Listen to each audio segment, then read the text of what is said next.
Welcome to news అడ్డా. సగం జబ్బులకు కారణం ఇదే. మన శరీరంలో సగం జబ్బులకు కారణం మనం తినే ఆహారమే. ఈ విషయం అందరికీ తెలుసు. కానీ దీన్ని నియంత్రించేది మాత్రం చాలా తక్కువ మంది. ఇప్పుడు ఇది ఎంత ప్రమాదకర స్థితికి చేరిందంటే 2023-24 ఆర్థిక సంవత్సరంలో 54% మంది రోగుల ఆరోగ్య సమస్యలకు కారణం అనారోగ్యకరమైన ఆహార పదార్థాలు తినడమే. స్వయంగా ఆర్థిక సర్వే ఈ విషయాన్ని వెల్లడించింది. దేశంలో స్థూలకాయం పెరిగిపోతోందని ఆర్థిక సర్వే ఆందోళన వ్యక్తం చేసింది. భారతదేశంలోని యువతలో ఇది తీవ్రమైన సమస్యగా మారిందని స్పష్టం చేసింది.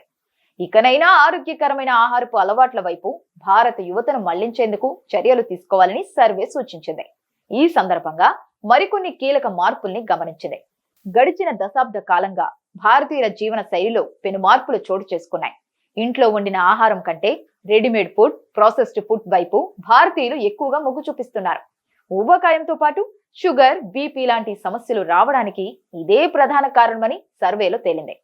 పెరిగిన జనాభాతో దేశం లబ్ధి పొందాలన్నా, ఆరోగ్య భారత్ ను ఆవిష్కరించాలన్నా యువత ఆహారపు అలవాట్లలో మార్పులు తీసుకురావాల్సిన అవసరం చాలా ఉందని సర్వే అభిప్రాయపడింది. వరల్డ్ ఒబిసిటీ ఫెడరేషన్ నివేదిక ప్రకారం ప్రపంచ దేశాల్లో వియత్నాంలో స్థూలకాయం ఎక్కువగా ఉంది. 2వ స్థానంలో నమీబియా, 3వ స్థానంలో భారత్ నిలిచాయి.